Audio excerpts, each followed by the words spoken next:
नमस्कार बच्चों, स्वागत है आपका महामन अकेडमी के इस लर्निंग प्लेटफॉर्म पे।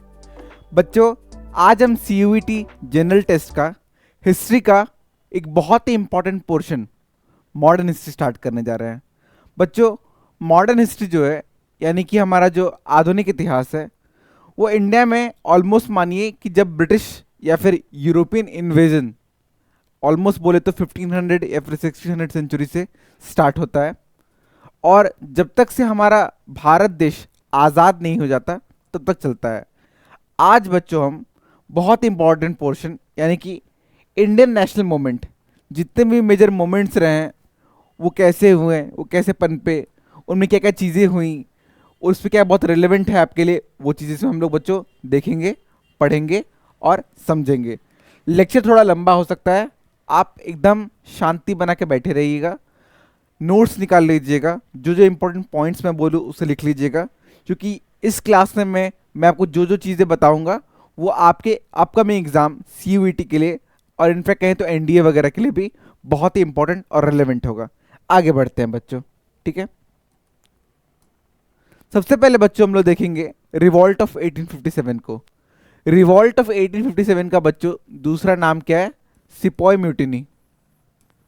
सिपॉय म्यूटिनी ये पहली बार था बच्चों जब ब्रिटिशर्स अपना जब स्थापित हो चुके थे भारत में, उसके बाद पहली बार ये था कि पूरा इंडिया एक साथ आके ब्रिटिशर्स के खिलाफ रिवॉल्ट कर रहा था।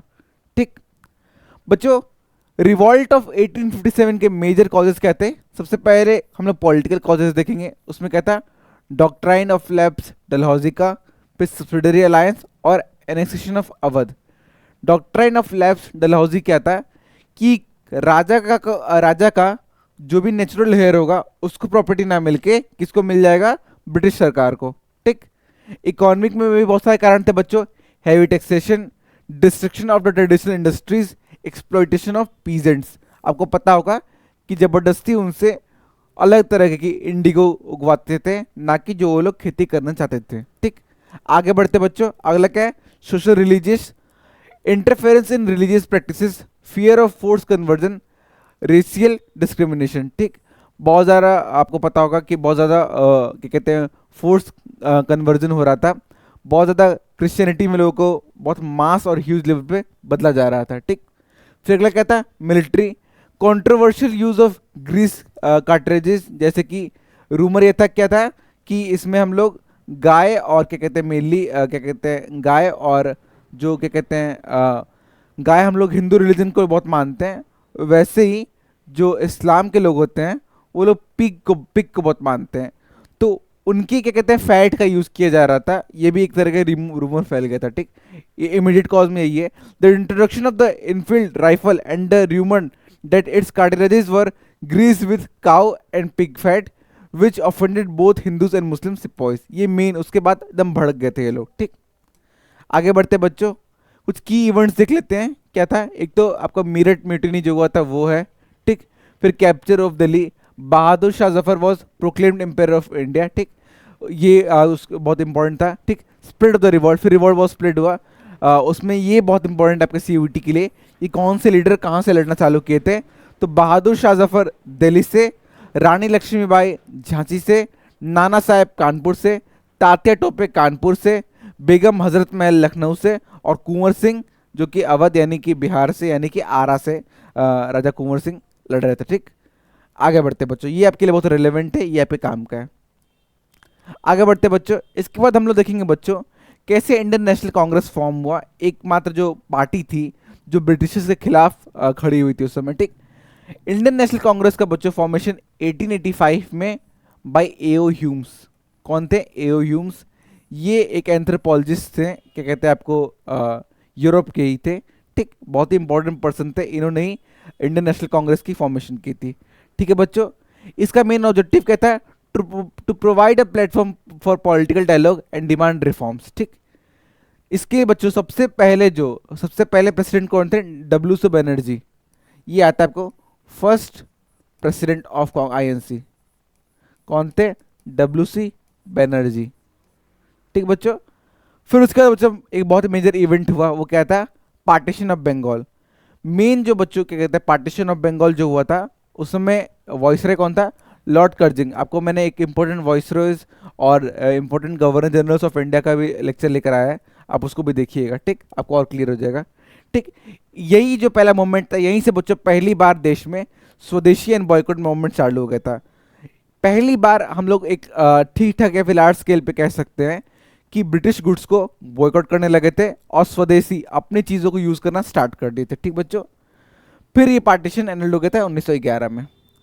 आगे बढ़ते हैं बच्चों, फिर हम लोग देखते हैं स्वदेशी एंड बॉयकॉट मूवमेंट। मेन बच्चों ये 1905 से 1908 तक चला था to promote Indian goods and British and boycott British goods. ठीक, इंडियन गुड्स को प्रमोट करने के लिए और ब्रिटिश गुड्स को बॉयकॉट करने के लिए। की लीडर्स कौन से थे बच्चों इसमें?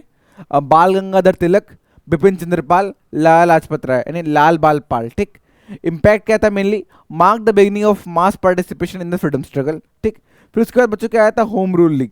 ये इसमें एनी बेसेंट और बाल गंगाधर तिलक का बहुत इंपॉर्टेंट रोल था।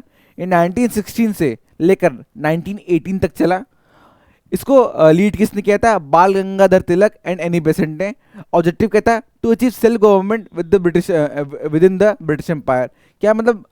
रूल उनका ही हो ब्रिटिश एम्पायर का, बट हम लोग अपने आप को खुद से गवर्न कर रहे हैं, हम लोग खुद से पॉलिसीज खुद की पॉलिसीज खुद से बनाए। ये कहता होम रूल मूवमेंट। आगे बढ़ते हैं बच्चों, फिर क्या होता है बच्चों? रॉलेट एक्ट आता है 1919 में। मेनली बच्चों हम लोग वही पॉइंट्स कवर कर रहे हैं। अच्छा, तो मॉडर्न हिस्ट्री का एक एक ईयर बहुत इंपॉर्टेंट है, ठीक, पर हम लोग वही चीज़ें कवर कर रहे हैं जो आपके एग्जाम के लिए बहुत ज़्यादा रेलिवेंट है। ठीक, आगे बढ़ते हैं बच्चों, रॉलेट एक्ट कब आया था? इसका ऑफिशियल नाम क्या था? The anarchical and revolutionary crimes act of 1919। इसका पर्पस क्या था? मेनली बच्चों इस शक के बिना पे किसी को भी उठा लेना कि ये कोई क्राइम कर सकता है। To curb growing nationalist sentiments and suppress revolutionary activities in India after world war first. ठीक, allowed the government to arrest and detain individuals suspected of terrorism without trial for up to 2 years। ठीक, 2 साल तक किसी को arrest कर सकते थे सिर्फ शक के बिना पे कि ये टेररिस्ट हो सकता है या फिर ब्रिटिश गवर्नमेंट के खिलाफ जाएगा। Permitted trials to be held in secret, secret में होगा। ठीक, denied the accuse the right to know the accusers and evidence. ठीक, उनको बिना बिना बताए कि एविडेंस क्या है, क्या कि उन्होंने क्या गलती की है, ये सब उनको क्या कहते हैं बताया भी नहीं गया। ठीक, empowered the police to search places and seize property without warrants. बिना वारंट के ही क्या कहते हैं किसी को जगह पे ये लोग छानबीन कर सकते थे और सीज भी कर सकते थे। ठीक, फिर इसके बाद इसको बच्चों बहुत ही क्या कहते हैं बॉयकॉट किया गया इंडियंस के द्वारा। Mahatma Gandhi call it is as a black act and launched national wide satyagraha against it. ठीक, इसके खिलाफ मतलब महात्मा गांधी ने इसे ब्लैक एक्ट भी कहा था और कहा था कि ये बहुत ज़्यादा हार्श है हम लोगों पे, क्योंकि एक तरीके से हमारी स्वतंत्रता ही छीन गई, आप किसी को भी बस शक के बिना पे उठा ले रहे हैं। ठीक, आगे बढ़ते बच्चा पार्टी। अगला क्या है? जलियांवाला बाग मैसेकर। जलियांवाला बाग मैसेकर बच्चों अप्रैल 13 1919 को बैसाखी डे के दिन स्टार्ट हुआ था। ठीक, ये आपको क्या बता दो बच्चों कि अमृतसर में जलियांवाला बाग एक जगह है, और जो रॉलेट एक्ट आया था उसी को लेके क्या कहते हैं जलियांवाला बाग में कुछ लोग मीटिंग्स भी कर रहे थे और कुछ लोग क्या कर रहे थे, लोहड़ी मना रहे थे। ऑब्वियसली बैसाखी चल रहा है तो एक अच्छा खासा मेला वहाँ लगा हुआ था। दूसरी बात बच्चों यहाँ ये इंपॉर्टेंट है कि उसी समय धारा 144 लग गया था। कहाँ पे? इधर अमृतसर में धारा 144 के अनुसार बच्चों एक जगह पे 4 से ज़्यादा लोग खड़े नहीं हो सकते, मीटिंग्स नहीं कर सकते, आपको रूम में ही रहना होता है अपने घर में ही। ठीक, अब यहाँ पे इतनी मास गैदरिंग होगी। ठीक, फिर यह मैंने जो बताया, the Rowlatt Act 1919 has sparkled widespread protest. The public gathering were banned in Amritsar. People gathered at Jallianwala Bagh to protest peacefully and celebrate Baisakhi. ठीक, अब यहाँ होता क्या बच्चों, जो जनरल डायर होता है वो जाता है और शूट आउट का ऑर्डर दे देता है कि अंधाधुंध फायरिंग करो, जो मरे जो मरे। ठीक, तो मास मर्डर था ये, बहुत लोगों को मार दिया गया, बहुत ही औरतें, बहुत बच्चे, बहुत इंसान तो क्या कहते हैं कुएं में जब कूद गए तो कुएं में भी उसने गोली चला दी। ठीक, तो बहुत लोग मर गए थे। Hundreds of people including women and children were killed and wounded. ठीक, the location was enclosed and only one exit was available which was the same entrance use by the soldiers. ठीक, सारा क्या कहते हैं एंट्री बंद कर दिया गया था, बस जहाँ से वो लोग फायर कर रहे थे वही खुला हुआ था। ठीक, फिर यही क्या कहते हैं ये लोग बहुत ही फेमस थे उस इंसिडेंट के लिए, बहुत ही इनफेमस इंसिडेंट था। उसके बाद ही यहीं पे एक क्या कहते हैं ना कि villains are not born, they are made. तो यहीं सरदार उधम सिंह की, though he was not a villain, Sardar Udham Singh, Udham Singh, ये उसी समय अमृतसर में ही थे और इन्होंने बहुत लोगों को खोया था। मतलब अगर एक बहुत अच्छी डॉक्यूमेंट्री भी है सरदार उधम सिंह की, उसको ज़रूर देखिएगा। ठीक, वहीं पे इन्होंने डिसाइड किया 1940 में जाके जनरल डायर को गोली मार दी थी। ठीक, इन्होंने ये भी बहुत भेष बदल बदल के वहाँ पे गए थे, एक कॉन्फ्रेंसिंग मीटिंग टाइप, एक क्या कहते हैं सेमिनार टाइप हो रहा था, गए गोली मार दी जनरल डायर को। आगे बढ़ते हैं बच्चों, अगले क्या था बच्चों, खिलाफत मूवमेंट 1919 से 1924 तक। ठीक, खिलाफत मूवमेंट में बच्चों मेनली क्या था, the Ottoman empire which the Khalifa headed was defeated in the world war first, आपको पता ही होगा। ठीक, Muslim in India and world wide considered the Khalif the religious leader. ठीक, जितने भी मुस्लिम थे वो खलीफ को अपना लीडर मानते थे। ठीक, अब ब्रिटिशर्स ऐसा देखा गया कि ब्रिटिशर्स और खलीफा, जो खलीफ है उनमें दिक्कत है कि हार गए थे ये खलीफ, तो ये इनको मारना चाहते हैं। There was the fear that British would dismantle the Ottoman empire and weaken the Khalif's authority. ठीक, अब इसका ऑब्जेक्टिव क्या था, मेनली क्या हुआ कि महात्मा गांधी ने इसको देखा कि एज अ प्लेटफॉर्म कि इसमें हिंदू और मुस्लिम को दोनों साथ लेकर आया जा सकता है। की लीडर्स कौन कौन से थे, the Ali brothers, Maulana Mohammad Ali and मौलाना शौकत अली, मौलाना अबुल कलाम आज़ाद और हकीम अजमल खान। की इवेंट क्या था, formation of the Khilafat committee, Gandhi support and the merging of the Khilafat movement with the non cooperative movement. ठीक, इन लोगों को साथ लेकर आ गए और देखा गया कि एक बार पहली बार एक नेशनल मूवमेंट में हिंदू मुस्लिम मतलब एज अ लार्ज स्केल पे साथ थे, क्योंकि सारे मुस्लिम्स को ये डर था कि उनका ऑटोमन एम्पायर डिस्ट्रॉय ना हो जाए, डिसमेंटल ना हो जाए, और जो उनके लीडर थे खलीफ थे फिर खलीफा थे, उनको कोई दिक्कत ना पहुंचा दिया जाए। ठीक बच्चों, आगे बढ़ते हैं हम लोग। अगला बच्चों क्या है, CDM civil disobedience movement. Civil disobedience movement बच्चों मेनली 1930 से 1934 के बीच में है। इसके बच्चों एक और चीज़ थी, नॉन कोऑपरेटिव मूवमेंट। ठीक, बता देता हूँ आपको, अगर इसमें नहीं दी तो मैं खुद से बता देता हूँ आपको। Non cooperative movement NCM, non cooperative movement mainly बच्चों 1920 में आया।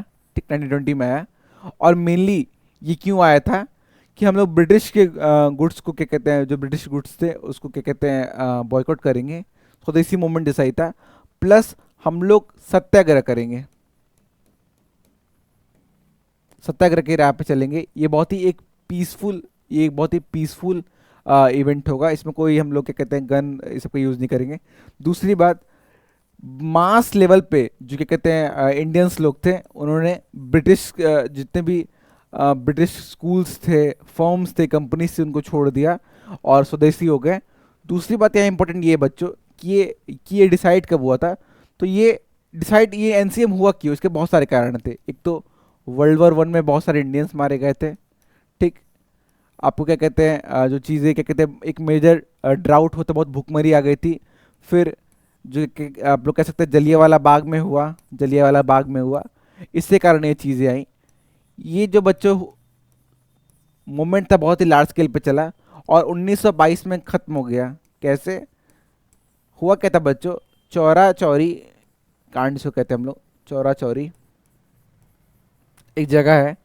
ये एनसी नेशनल क्या कहते हैं नॉन कोऑपरेटिव मूवमेंट जो है बहुत ही पीसफुल इवेंट था, पर उस समय क्या होगा थोड़ा सा कि चौरा चौरी एक पुलिस स्टेशन था जहाँ पे ये थोड़ा हिंसक हो गया और एक पूरे पुलिस स्टेशन को जला दिया, इंडियंस ने ही मार दिया बहुत लोगों को।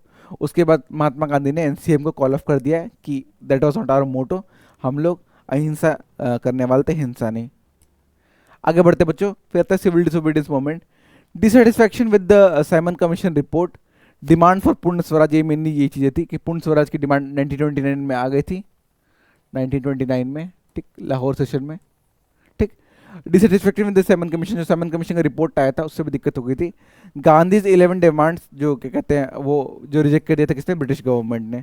ठीक, launch by Mahatma Gandhi with the Dandi march, salt satyagraha से आपको पता होगा स्टार्ट हुआ था, जो कि कब हुआ था, 12 मार्च 1930 से। ठीक, Gandhi and his followers march from Sabarmati Ashram to Dandi to break the salt law. ठीक, की फीचर्स क्या कहते हैं दोस्तों, non violent resistance against British law and authority, boycott of foreign goods, government institutions and elections. ठीक, refusal to pay taxes, breaking of various laws including salt laws, forest laws and others, ये सब चीज़ें उसी की features थी। आगे बढ़ते हैं बच्चों, फिर आता है राउंड टेबल कॉन्फ्रेंस को देखते हैं। मेनली 3 राउंड टेबल कॉन्फ्रेंसेस हुए थे। ये पहला है, पहला कब हुआ था बच्चों, 1930 लास्ट से लेकर जनवरी 1931 तक। इसमें जो था, INC boycotted this conference, INC Indian National Congress इस ये कहते हैं इस राउंड टेबल कॉन्फ्रेंस को बॉयकॉट किया था। Discussion focused on the possibility of all India federation and provincial autonomy, many minority groups attended, ठीक। No concrete decision were made due to the absence of the Congress, क्योंकि Congress उस समय बच्चों एक बहुत लार्ज पार्टी थी, India की largest party Congress ही थी। तो उसके जाने से क्या हो गया, कोई एक मेजर डिसीजन ले ही नहीं पाया, बहुत छोटे छोटे ग्रुप्स पार्टिसिपेट किए थे, ठीक। फिर दूसरा कब हुआ था बच्चों, सेकेंड राउंड टेबल कॉन्फ्रेंस 1931 में हुआ था, ठीक, सितंबर से दिसंबर के बीच। Mahatma Gandhi attended as the sole representative of the Indian National Congress, ठीक। महात्मा गांधी थे जो सोल रिप्रेजेंटेटिव थे किसके, आईएनसी के, इंडियन नेशनल कांग्रेस के वहाँ पे। Following the Gandhi pact, discussion focused on minority representation and constitutional safeguards. Discussion broke down over the issue of separate electorate, ठीक। सेपरेट इलेक्टोरेट के बाद पे बातें खत्म हो, क्योंकि हिंदू और मुस्लिम के लिए अलग अलग, सॉरी हिंदू मुस्लिम के लिए सेपरेट इलेक्टोरेट था ही। मेनली क्या कहते हैं, जो दलित समुदाय थे उनके लिए भी सेपरेट इलेक्टोरेट की डिमांड थी, तो उसके चलते बात आगे बढ़ नहीं पाई, ठीक। आगे बढ़ते हैं बच्चों, ठीक। फिर हम लोग बात करते हैं गवर्नमेंट ऑफ इंडिया 1935 की, ये आया था, ठीक। इससे मेन क्या था, all India federation proposed federation comprising British Indian provinces and princely states. Princely states had the option to join. This part of the act never fully materialized पूरी तरीके से नहीं हो पाया था, ठीक। फिर provincial autonomy, introduce provincial autonomy granting greater power to elected provincial legislature. फिर डायरकी अगर था, ड्यूअल गवर्नमेंट आपको पता होगा, ठीक, was abolish in the provincial level पे हट गया था। फिर और डायरकी कहाँ गया था, सेंटर पे। Introduce dyarchy at the central level, divided subject into reserve control by the governor general और फिर and transfer control by ministers, ठीक। फिर बर्मा एक नया देश बन गया था जो कि म्यांमार अब है, उसको इंडिया से सेपरेट कर दिया गया था। और separation of Sindh, Sindh was separated from the Bombay. तो सिंध है एक, आपको पता है, अब पाकिस्तान का एक बहुत ही मेजर रीजन है, अब वो बॉम्बे से सेपरेट हो गया था, ठीक। आगे बढ़ते हैं बच्चों, ठीक। फिर federal court, establish federal court in Delhi. Reserve bank of India provided for the establishment of RBI, RBI बन गया था। फिर सेपरेट इलेक्टोरेट्स आ गए थे। Continued separate electorates for various communities including Muslim, Sikhs and others, ठीक। Expansion of franchises, increase the number of people eligible to vote but the franchises remain limited, ठीक, limited रहे। आगे बढ़ते बच्चों, कुछ की लीडर्स कौन कौन से थे इसमें, महात्मा गांधी जो कि leader of the non violent movement थे। पंडित जवाहरलाल नेहरू जो कि first prime minister of India थे, ठीक। फिर सरदार वल्लभ भाई पटेल जिन्होंने सारे प्रिंस स्टेट्स को यूनाइट किया था। Bhagat Singh revolutionary leader, Subhash Chandra Bose leader of the INA and Sarojini Naidu poet and political activist. ये बच्चों कुछ इंपॉर्टेंट कांग्रेस सेशन है जो आपके एग्जाम के लिए इंपॉर्टेंट है। एक तो 1885 का, उसमें डब्ल्यू.सी. बनर्जी इसके थे, ठीक, जो बॉम्बे में हुआ था। फिर 1907 में सूरत स्प्लिट जो हुआ था, वो मॉडरेट्स वर्सेस एक्सट्रीमिस्ट, मतलब दो तरह के लोग होते थे, एक जो वॉयलेंस से चाहते थे चीज़ें, एक जो क्या कहते थे अहिंसा के राह पे, ठीक। दूसरा तीसरा 1929 लाहौर सेशन, इसमें पूर्ण स्वराज की डिमांड की गई थी अंडर नेहरूज प्रेसिडेंसी। फिर 1931 कराची सेशन, इसमें फंडामेंटल राइट्स और इकोनॉमिक पॉलिसी की बात हुई थी कि हम लोग इसको अडॉप्ट करेंगे। आगे बढ़ते हैं बच्चों, कुछ की पॉइंट्स रिमेंबर करने के लिए ये चीज़ मैंने आपको बताई दी। लास्ट वॉइसरॉय, ये वॉइसरॉय को लेकर मैंने आपको ऑलरेडी एक लेक्चर दे रखा है, ठीक। First president of INC W C. Banerjee हैं। रिवॉल्ट ऑफ 1857, ये आपको फर्स्ट वॉर ऑफ इंडिपेंडेंस है। Father of the nation Mahatma Gandhi हैं। एंड पूर्ण स्वराज डिक्लेरेशन कब हुआ था, 1929 लाहौर सेशन में। बच्चों first women president of INC कौन थी, एनी बेसेंट, ये याद कर लीजिएगा, एनी बेसेंट थी। एंड फर्स्ट इंडियन क्या कहते हैं वुमेन प्रेसिडेंट ऑफ आईएनसी कौन थी, फर्स्ट इंडियन वुमेन तो सरोजनी नायडू थी बच्चों। ये बच्चों आपके इंडियन नेशनल मूवमेंट में जितने भी अब तक सीयूटी यूजी के लेवल पे और पीजी के लेवल पे क्वेश्चंस आए हैं जीएटी के पोर्शन में, उन सारे चीज़ों का सार मैंने इसमें डाल दिया है। सारे वही पॉइंट्स यूज़ किए जो अब तक से क्वेश्चंस पाए। अगर देखा जाए तो मॉडर्न हिस्ट्री का लेक्चर बहुत बड़ा हो सकता था, पर मैंने सारी चीज़ें इसी में कॉम्प्रोमाइज़ कर दी है। सारी चीज़ें एक साथ हैं, आप इसको पढ़ सकते हैं, क्वेश्चन सॉल्व करिए, नोट्स बनाते रहिए। मेरा नाम है आज़ाद विमल, धन्यवाद, जय हिंद, जय भारत।